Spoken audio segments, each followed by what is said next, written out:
আসসালামু আলাইকুম। প্রিয় দর্শক, দায়িত্ব নেওয়ার পরপরই প্রধানমন্ত্রী জনাব তারেক রহমান একটা ঘোষণা দিয়েছিলেন। সেই ঘোষণাটা হলো তিনি সরকারি গাড়ি নেবেন না, নিজের গাড়িতে চলাচল করবেন এবং এই গাড়ির তেল খরচ উনি নিজের পয়সা দিয়ে কিনবেন এবং এই গাড়ির ড্রাইভারের বেতনটা উনি নিজের তহবিল থেকে দেবেন, সরকারের কাছ থেকে এটা নেবেন না। এটা নিয়ে নানা ধরনের প্রতিক্রিয়া আমি দেখেছি।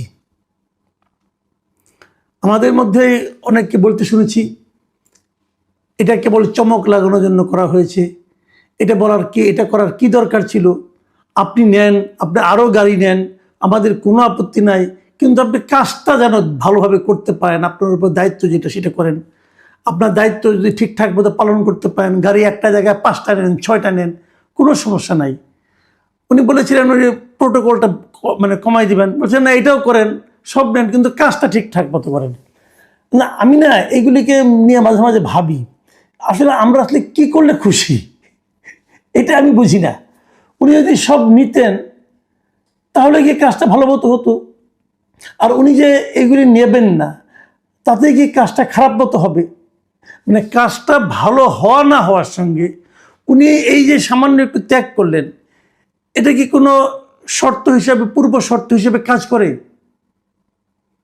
উনি যদি বলেন আমি সরকারি গাড়ি নেব না, আমি আমার নিজের গাড়িতে চলবো, গাড়ির তেলটা আমি ব্যবহার করব না, আমি ড্রাইভারের বেতনটা দেবো, দেখি তো ওনার কাজগুলো স্লো হয়ে যাবে। তো এটার সঙ্গে এটার সম্পর্কটা কোথায়, এটা আমি বুঝি না। উনি যে না নেওয়ার ঘোষণাটা দিয়েছেন, অনেকে ভাবছেন এখানে কয় টাকার বাঁচলো, জয় টাকাই বাঁচুক, ধরা যাক 5 টাকা বাঁচলো, এখানে কিন্তু টাকাটা মূল না। মূলটা হলো উনি একটা এক্সাম্পল ক্রিয়েট করলেন, এই এক্সাম্পলটা মূল। উনি বোঝানোর চেষ্টা করলেন যে আমাকে দেশের মানুষ প্রধানমন্ত্রীর পদে বসিয়েছে, তার মানে প্রধানমন্ত্রী আসলে প্রধান সেবক, আমি এই জাতির প্রধান সেবকের ভূমিকা অবতীর্ণ হতে চাই। তো আমি জাতির কাছ থেকে টাকা যত কম নিব ততই তো ভালো। এতে অন্যায়টা কোথায়, আমি কিন্তু এটা এখনো বুঝি না। আমি অনেকের সঙ্গে আলাপ করেছি, আমি যতটা খুশি হয়েছি অনেকে ততটাই বিরক্ত হয়েছে। অনেকে বলে কি এটা তো একটা জাস্ট খালি স্ট্যান্ডবাজি করা, এটা হলো কি চমক সৃষ্টি করা, স্তুতির সুবিধা করে দেওয়া, এগুলো নাকি হচ্ছে। বাট আমি কিন্তু এটা এভাবে দেখি না ভাই। আমি আমার জায়গা থেকে আমি এটা আবার একটু ব্যাখ্যা করতে চাই। আমার কথা হলো যে এটা না নেওয়ার মাধ্যমে উনি প্রমাণ করেছেন যে আমি এই সমস্ত ছোটোখাটো জিনিসও আমি সরকারের কাছ থেকে নিতে চাচ্ছি না। আমি কোনো বাড়তি যতটুকু না নিলে নয়, কেবল ততটুকু আমি নেব। আমি তো এটাকে একটা অসাধারণ এক্সাম্পল হিসেবে দেখতে চাই, কিন্তু সেই দেখাটা বোধহয় হচ্ছে না বিভিন্ন কারণে। যে অনেকে বলা শুরু করেছেন এটা এটা এটা কোনো প্রয়োজন নেই, এই ধরনের চমক সৃষ্টির কোনো দরকার নেই। এগুলো বলতে বলতে না একসময় ওনার মনে হয়তো বিষিয়ে যাবে। কিন্তু তারও যে বড় কথা, আমি এখানে আরেকটা কথা বলতে চাই। এই যে বললাম না যে উনি একটা এক্সাম্পল ক্রিয়েট করতে চাচ্ছিলেন হয়তো বা, কিন্তু এই এক্সাম্পল হবে না, এই দেশে হবে না। এই কারণে উনি এক্সাম্পলটা কাদের জন্য করতে চেয়েছিলেন? উনি চেয়েছিলেন ওনার মন্ত্রিসভার জন্য করতে। উনি হয়তো ভেবেছিলেন আমি যদি এটা না নেওয়ার একটা উদাহরণ তৈরি করি, এই উদাহরণটা হয়তো আমার মন্ত্রিসভার অন্য অন্য সদস্যরাও এটাকে ফলো করবে। আমার ধারণা উনি এরকম কিছু একটা ভেবেছিলেন, কিন্তু আমার এই ধারণা সত্য হয়নি। ওনার এই এত বড় মন্ত্রিসভার মাত্র একজন মন্ত্রী, কৃষিমন্ত্রী মিস্টার আমিনুর রশিদ, মাত্র একজন মন্ত্রী এই উদাহরণটা অনুসরণ করেছেন এবং উনিও ঘোষণা দিয়েছেন উনি নেবেন না। আর বাকি যারা আছে কেউ কিন্তু নিতে চায়। আচ্ছা, কয় টাকা জানেন? কয় টাকার তেল পায়? দিনে 18 লিটার তেল পায়। দিনে 18 লিটার তেলের দাম কত? এইটুকু লোভ সম্বোধন করতে পারেন না আপনারা? যত মন্ত্রী আছেন, আমার তো মনে হয় না যে সবাই তো নির্বাচনের সময় একটা হলফনামা নির্বাচন কমিশনে দাখিল করেছেন। আমি কয়েকজনটা দেখেছি, নিজে স্টাডি করার চেষ্টা করেছি। আমার তো মনে হয়েছে অর্থনৈতিক দিক দিয়ে এদের কেউই তারেক রহমানের চেয়ে গরিব না, সবাই তারেক রহমানের চেয়ে ধনী, তাদের অনেক সম্পদ আছে। আচ্ছা, আপনারা কি নিজে মন্ত্রী হওয়ার আগে নিজস্ব গাড়ি চালাতেন না? চালাতেন তো। তা আপনি যদি মন্ত্রী হয়ে সরকারি গাড়িটা ব্যবহার করেন, আগের গাড়িটা কি করেছেন? ফেলে দিয়েছেন? ফেলে তো দেন নাই। এবং আমি নিশ্চিত এদের 80% লোকের বাসায় একাধিক গাড়ি আছে। মানে ওনার ওয়াইফ, বাচ্চাদের জন্য একটা গাড়ি আছে, আবার আরেক মানে ওনার নিজের গাড়ি আছে, একাধিক গাড়ি সবারই আছে। তাহলে আরেকটা গাড়ি আপনি নিতে হবে কেন? এটা তো আপনি এক ধরনের বিলাসিতা, অপচয়। তারেক রহমান হয়তো এই কথাটাই বলতে চেয়েছেন যে আপনি অপচয়টুকু না করলে দেশ গরিব হয়ে যাবে, আমি তা বলছি না কিন্তু। বাট আমি বলছি এটা না করেও তো আপনি পারেন, একটা এক্সাম্পল ক্রিয়েট করেন। তাহলে এই এক্সাম্পলটা কিন্তু আপনার অন্য কর্মকর্তা কর্মচারী যারা আছে আপনার অফিসের, আপনার মন্ত্রণালয়ের, আপনি তাদেরকেও বলতে পারবেন, ভাই এটা তো আমি করি না, তোমরা কেন অপচয়টা করছো? আমি যদি অপচয়টা না করে পারি, তোমরা কেন করছো না? আপনি যদি 5টা টাকাও বাঁচান, এই 5টা টাকা কিন্তু রাষ্ট্রের থেকে যায়, জনগণের থেকে যায়। জনগণের টাকা দিয়ে আপনি কেন ব্যয়বহুল ঘটনা ঘটাবেন? কেন আপনি বিলাসবহুল জীবনযাপন করবেন? আপনি তো জনগণের সেবা করতে এসেছেন, আপনি তো জনগণের অর্থ অপচয় করতে আসেন নাই।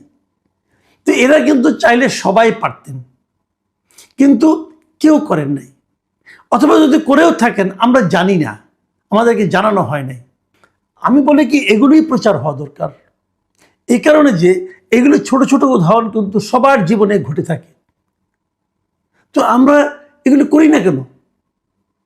কিন্তু কেউ করলেন না কেন? আমি এটা মাঝে মাঝে ভাবি। দেখুন, একজন মন্ত্রীর জন্য বাসাটা যেটা হয় 6,000-7,000 স্কোয়ার ফিটের বাসার সামনে বিশাল লন, এগুলো কিন্তু ওনাদের ব্যক্তিগত জীবনযাপনের সঙ্গে খুব সঙ্গতিপূর্ণ নয়। ওনারা কি আসলে এত বড় বড় বাড়িতে থেকে অভ্যস্ত? তা তো নয়। তাহলে এটাই বা থাকতে হবে কেন?